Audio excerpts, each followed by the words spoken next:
Hi friends, it's Lauren Taylor. Thanks for joining me in my craft room today. I'm happy to have you here for a Christmas on the 25th YouTube video. Now this is an original project that I made with Miss Ink Stamps new release that's released today. So I'm going to give you a quick overview of a couple of the new stamp sets or a few of the new stamp sets. I absolutely love this new set called Magical World with the two different castles and mountains to create a great scene.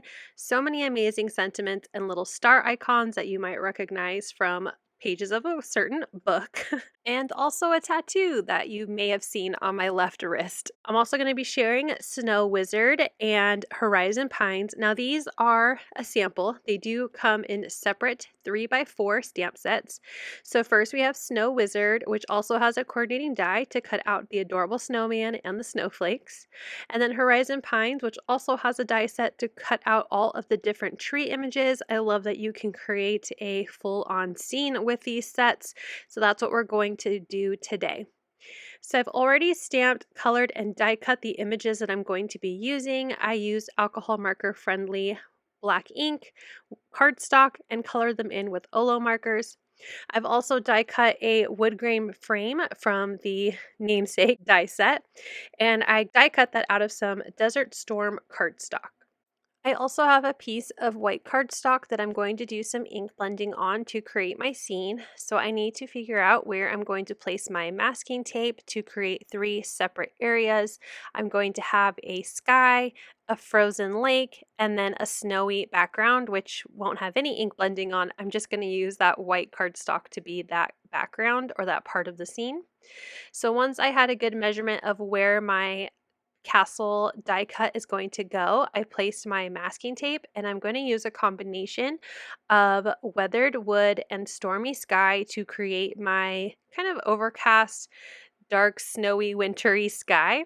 So I want the weathered wood to be a little more towards the bottom of the color. So I added that color first with a blending brush, and then I'm bringing in stormy sky. And I'm going to keep going back and forth between these two colors until I like how my sky looks. Again, just giving it that cold winter feel. I think these two colors blend nicely together to create that type of sky.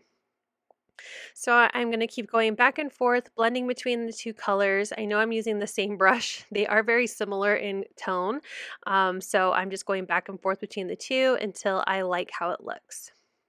Once I finally am done, I'll go ahead and move my masking tape. I'm going to slide it down so I know where my water is going to go. So first I need to get my scene kind of back together so I know where that needs to be. So my castle will go where I created that first line, and then I'm going to bring in my trees that I have die cut to create where the second line needs to be, because I want my frozen lake to be in the middle. So I know where I need to move my next masking tape now, so I'm actually going to use this same piece and flip it over so that way I don't have any of that darker colors that I had from the sky. And then I'm going to grab a second clean piece to create, again, that separation of where the castle will be on the background. So now that I have those, I'm going to go ahead and clean off that blue brush that I have just off camera here, and then I will use it again with the tumbled glass. So I'm starting a little heavier at the top and then fading it down to be a little lighter at the bottom. I want it to look a little darker where it is further away. So I'm just kind of going and coloring in this area, again, trying to keep it a little bit darker towards the top. Now that those are done, again, my third area is going to be snow. So I'm just leaving it as is to keep it a nice and simple background scene. So I'll go ahead and peel off those two pieces of masking tape. I did allow a small sliver of that darker color to be exposed when I was ink blending, but it's not really going to matter if I did have a thin white line from the masking tape because I'm going to cover it with my castle die cut piece. I have an A2 card base, and I'm going to go ahead and use some adhesive to apply this background to my card base. This cut is a little bit smaller. I believe it's 3 3/4 by 5 inches, so I was able to get that centered onto the card base, but I just wanted to make sure that you wouldn't see it past the ends or the sides of my wood grain frame. So I'm using liquid adhesive and I'm applying that glue to the back of my castle scene and attaching it to the center of my card. Again, lining the end of that die cut piece right to the line where it separates the sky and the frozen lake. And you can see that it looks really nice with that frame. Once that's in place, I'll go ahead and repeat the same process of adding liquid adhesive to the back of my trees. This cluster of 4 is going to be on the left side, and then my little cluster of 2 will be on the right.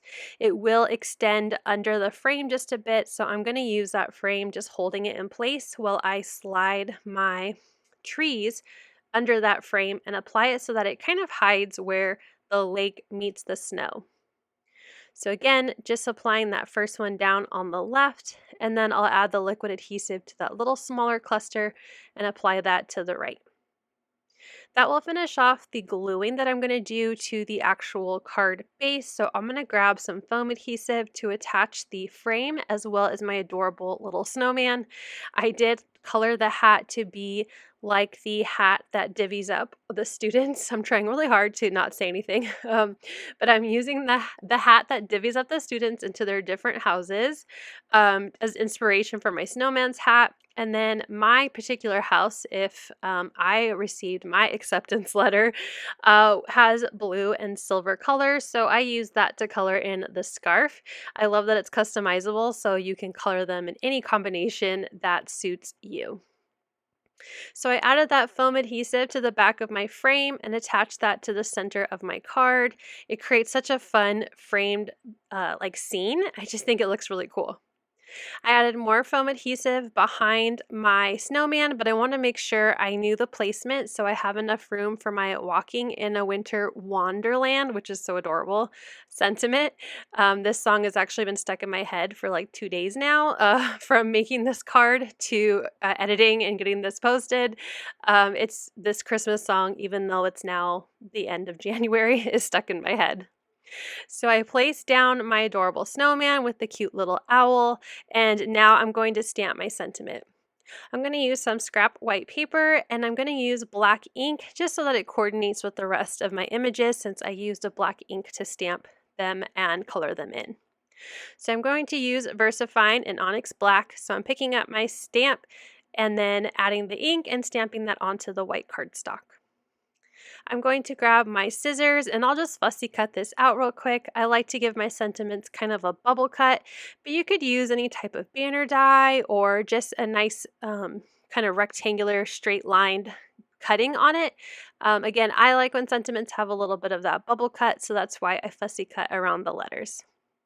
I'm going to use that same foam adhesive on the center of my sentiment, and I'll add a little bit of liquid adhesive to the edges where it will overlap with my frame and my snowman. So let me just get that adhesive onto this, and then we'll attach it to the card.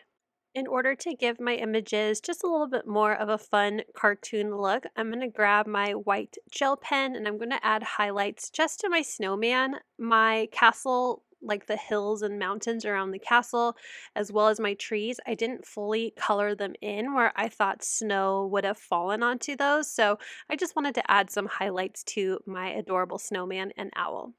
Here's a close-up look at how this card turned out. It's a perfect winter card, Christmas card, holiday card, fun fandom card, whatever you would like it to be.